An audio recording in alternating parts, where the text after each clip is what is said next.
Assalamualaikum warahmatullahi wabarakatuh. Selamat pagi Bapak Ibu semua.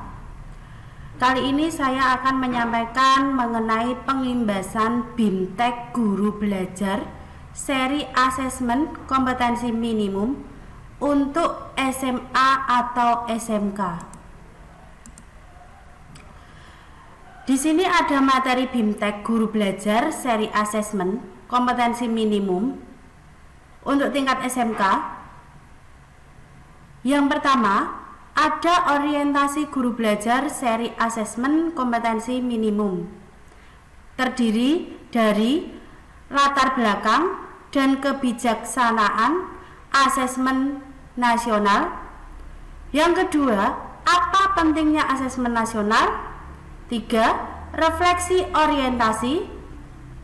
Yang keempat, ada kuis, yaitu refleksi orientasi. Kemudian yang kedua, pengantar program BIMTEK Guru Belajar seri asesmen kompetensi minimum. Terdiri dari antara lain selamat datang. Yang kedua ada pra program BIMTEK Guru Belajar seri asesmen kompetensi minimum. Yang ketiga, kuis pra program BIMTEK Guru Belajar seri asesmen kompetensi minimum. 3. Konsep asesmen nasional. Pengantar. Yang kedua ada tujuan dan manfaat asesmen nasional. 3. Ada evaluasi ujian nasional. 4. Membandingkan asesmen nasional dengan ujian nasional. 5. Kuis konsep asesmen nasional. 6. Perayaan belajar dan refleksi topik 1, yaitu konsep asesmen nasional. Yang terakhir ada kuis refleksi topik 1, yaitu konsep asesmen nasional. Yang nomor 4 ada teknik pelaksanaan asesmen nasional, itu antara lain yang pertama, petunjuk dan teknik pelaksanaan asesmen nasional. 2. Kriteria peserta pelaksanaan asesmen nasional. 3. Merumuskan butir soal asesmen nasional. 4. Kuis teknis pelaksanaan asesmen nasional. 5. Perayaan belajar dan refleksi topik 2, itu yaitu teknik pelaksanaan asesmen nasional. Yang selanjutnya ada kuis refleksi topik 2, yaitu teknis pelaksanaan asesmen nasional. 5. Ada asesmen literasi membaca tingkat SMA SMK. Antara lain yang pertama, konsep literasi membaca. Ada yang kedua, mengenal asesmen kompetensi minimum literasi membaca. 3. Menganalisis tahap asesmen literasi membaca tingkat SMK atau SMA. Contoh butir soal asesmen literasi membaca. Selanjutnya ada latihan membuat soal asesmen literasi membaca. Lanjutnya, kuis latihan membuat soal asesmen literasi membaca tingkat SMA atau SMK. Selanjutnya ada perayaan belajar dan refleksi topik 3, yaitu asesmen literasi membaca. Yang terakhir, kuis refleksi topik 3, itu antara lain asesmen literasi membaca. Kemudian yang nomor 6 ada asesmen numerasi tingkat SMA SMK. Antara lain ada yang pertama, konsep numerasi. Yang kedua, mengenal asesmen kompetensi minimum numerasi. Yang ketiga, menganalisis tahap asesmen numerasi tingkat SMA. Yang keempat, contoh butir asesmen numerasi tingkat SMA. 5. Latihan membuat soal asesmen numerasi tingkat SMA. Selanjutnya ada kuis latihan membuat soal asesmen numerasi tingkat SMA SMK. Perayaan belajar dan refleksi topik 4, asesmen numerasi. Yang terakhir ada kuis refleksi topik 4, asesmen numerasi. 7. Tindak lanjut laporan hasil asesmen kompetensi minimum. 1. Mengidentifikasi 4 kategori tingkat penguasaan kompetensi. 2. Menjelaskan perbedaan pembelajaran berbasis kompetensi dengan berbasis konten. 3. Analisis kategori penugasan kompetensi untuk tindak lanjut pembelajaran. 4. Merekomendasikan strategi pembelajaran berdasarkan hasil laporan asesmen kompetensi minimum. 5. Contoh strategi pembelajaran berbasis kompetensi pada mata pelajaran. 6.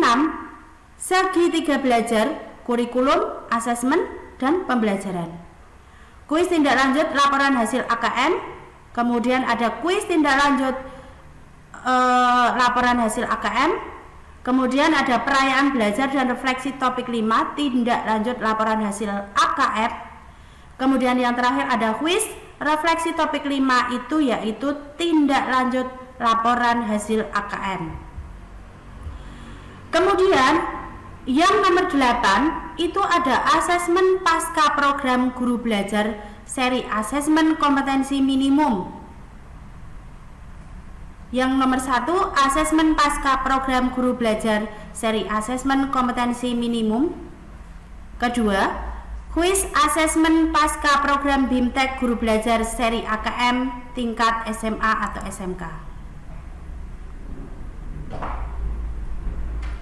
Nah, di sini ada latar belakang AKM.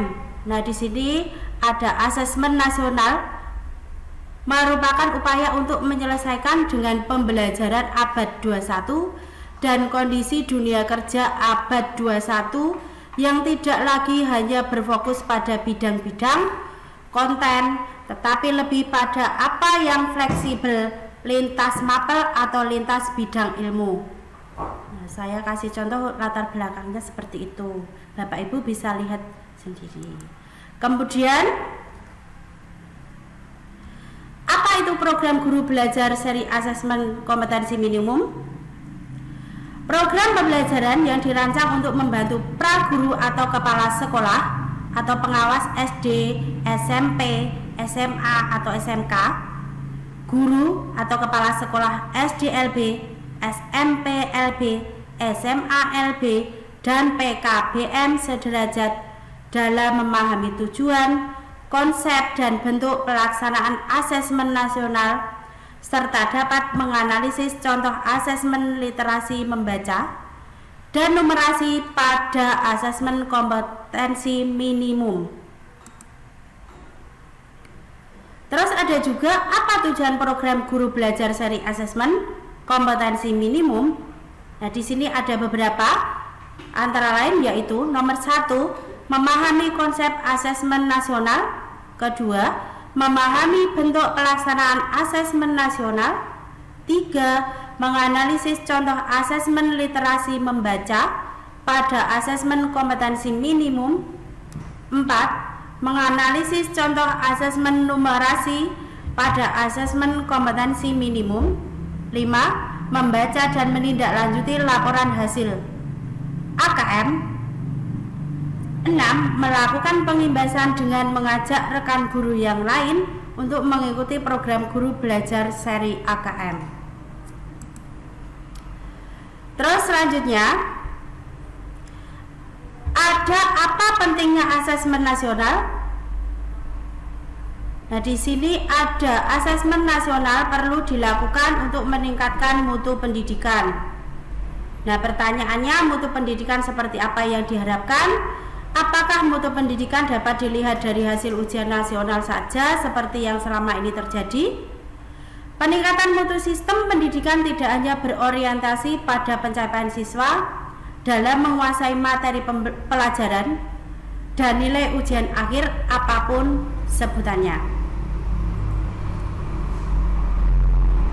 Kemudian, keberhasilan sistem pendidikan lebih difokuskan pada pencapaian kompetensi siswa yang meliputi pengetahuan, keterampilan, dan sikap.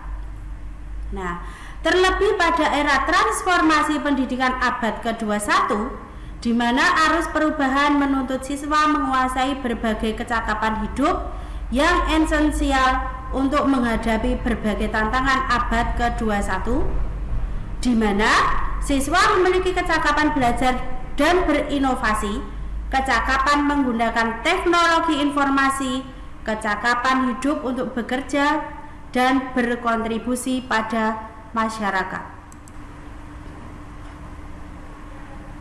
Nah, di sini ada skema tentang capaian kompetensi siswa secara holistik ya. Nah, di sini ada kompetensi siswa, ada 2, kecakapan hidup abad 21, profil pelajar Pancasila. Kemudian ada di sini ada terukur melalui asesmen nasional berupa ada asesmen kompetensi minimal atau AKM, survei karakter, kemudian ada survei lingkungan belajar. Terus selain itu ada manfaat asesmen nasional. Manfaatnya ada 3. Yang pertama ada potret kualitas pembelajaran di sekolah atau daerah. Kemudian ada umpan balik peningkatan kualitas pembelajaran sekolah atau daerah. Yang ketiga ada dasar untuk penyusunan program peningkatan kualitas pembelajaran sekolah atau daerah. Itu adalah manfaat asesmen nasional. Kemudian ada perbandingan asesmen nasional dengan ujian nasional. Nah, di sini ada kriteria, terus kemudian ada asesmen nasional, ada ujian nasional. Kriteria pembandingnya ini terdiri dari tujuan pelaksanaan, jenjang penilaian, level siswa, subjek siswa, model soal, sasaran penilaian, kemudian metode penilaian. Kemudian kita bisa melihat perbandingan antara asesmen nasional dan ujian nasional dilihat dari kriteria pembanding. Saya kasih contohnya saja, yaitu tentang tujuan pelaksanaannya saja.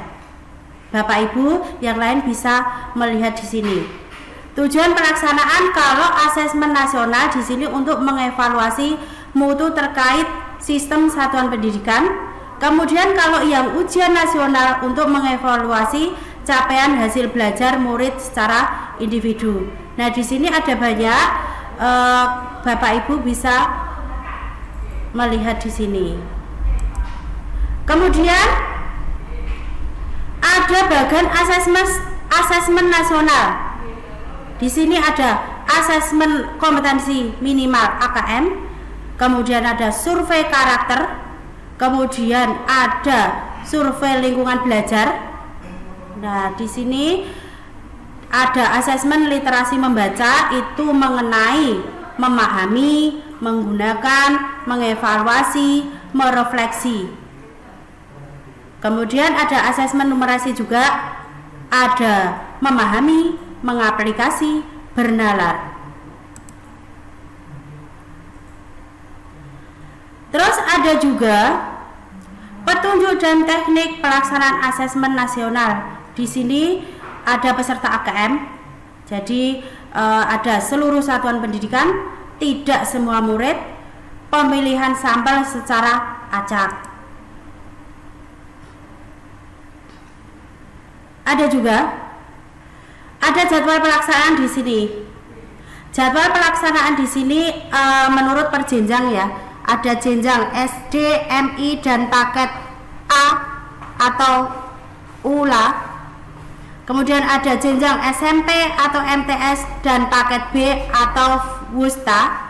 Kemudian SMA, SMK, MA dan paket C Ulia.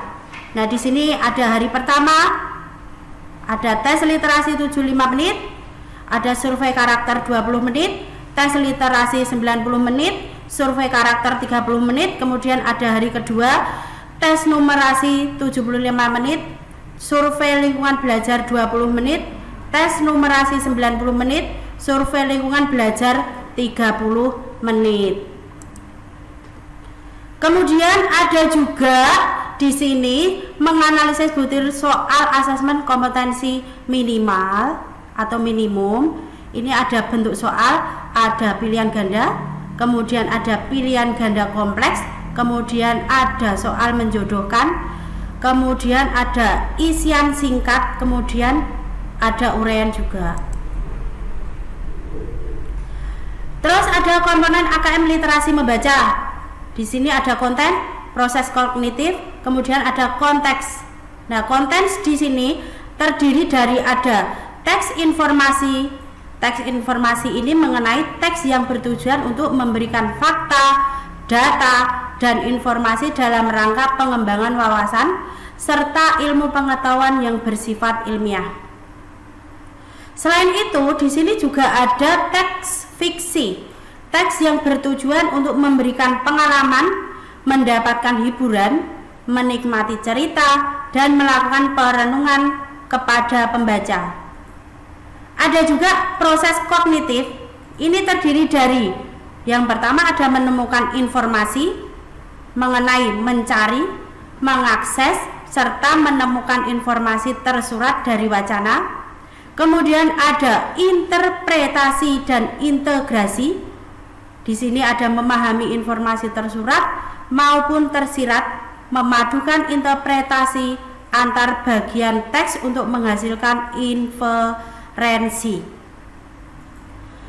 Kemudian yang selanjutnya ada evaluasi dan refleksi. Di sini menilai kredibilitas, kesesuaian maupun kepercayaan teks serta mampu mengaitkan isi teks dengan hal lain di luar teks. Kemudian selain itu ada namanya konteks. Konteks di sini terdiri dari personal, ini berkaitan dengan kepentingan diri secara pribadi. Kemudian ada sosial budaya berkaitan dengan kepentingan antar individu, budaya, dan isu kemasyarakatan. Kemudian ada saintifik berkaitan dengan isu, aktivitas, serta fakta ilmiah baik yang telah dilakukan maupun futuristik. Kemudian selain itu juga ada komponen AKM numerasi. Ini juga sama, ada konten, proses kognitif, ada konteks. Nah, di sini kontens ini meliputi bilangan. Nah, bilangan di sini contohnya seperti representasi, sifat urutan, operasi beragam, jenis bilangan, ya. Tuh, kemudian ada pengukuran dan geometri. Di sini meliputi mengenai bangun datar hingga menggunakan volume dan luas permukaan dalam kehidupan sehari-hari. Nah, di sini. Kemudian selanjutnya ada data dan ketidakpastian. Ini mengenai pemahaman, interpretasi, serta penyajian data maupun peluang. Kemudian ada aljabar juga, meliputi persamaan dan pertidaksamaan, relasi dan fungsi. Nah, di sini ya, serta rasio dan proporsi. Kemudian proses kognitif mengenai apa saja? Di sini pemahaman, memahami fakta, prosedur serta alat matematika. Kemudian ada penerapan, mampu menerapkan konsep matematika dalam situasi nyata yang bersifat rutin. Kemudian ada penalaran, bernalar dengan konsep matematika untuk menyelesaikan masalah bersifat non rutin. Kemudian di sini yang terakhir ada namanya konteks. Konteks di sini meliputi personal, ini berkaitan dengan kepentingan diri secara pribadi. Kemudian ada sosial budaya berkaitan dengan kepentingan antar individu, budaya dan isu kemasyarakatan. Kemudian ada saintifik berkaitan dengan isu, aktivitas dan serta fakta ilmiah baik yang telah dilakukan maupun futuristik. Kemudian ada hasil AKM. Ini ada tabel ya. Untuk hasil AKM di sini contohnya literasi itu terdiri dari 4 ya. Di sini ada perlu intervensi khusus, kemudian ada dasar cakap mahir. Nah, di sini Bapak Ibu bisa melihat di sini contohnya saja, misalnya literasi dalam kelompok dasar. Di sini murid mampu menemukan dan mengambil informasi eksplisit yang ada dalam teks serta membuat interpretasi sederhana. Nah, di sini. Kemudian selanjutnya ada numerasi. Numerasi di sini juga sama, terdiri dari 4 kelompok. Nah, saya contohkan saja misalnya cakap. Nah, numerasi di sini kalau cakap, murid mampu mengaplikasikan pengetahuan matematika yang dimiliki dalam konteks yang lebih beragam. Nah, di situ. Kemudian selanjutnya ada pembelajaran berbasis kompetensi atau pembelajaran berbasis konten. Pembelajaran berbasis kompetensi ini ada atau meliputi berpusat pada kebutuhan, kemudian ada belajar untuk pemahaman konsep dan keterampilan, kemudian ada menunjukkan kinerja dengan menerapkan konsep, ada pembelajaran terkait dengan konteks kehidupan nyata siswa, kemudian yang terakhir ada orientasi pada proses dan penguasaan kompetensi. Kemudian pembelajaran berbasis konten ini terdiri dari berpusat pada materi pembelajaran, belajar untuk cakupan materi, menjawab serangkaian pertanyaan tes berdasarkan topik, pembelajaran kurang atau tidak terkait dengan konteks kehidupan nyata siswa, kemudian yang terakhir ada orientasi pada nilai akhir. Nah, di sini saya menyampaikan pengimbasan AKM. Semoga yang saya sampaikan ini bermanfaat. Saya akhiri. Wassalamualaikum warahmatullahi wabarakatuh.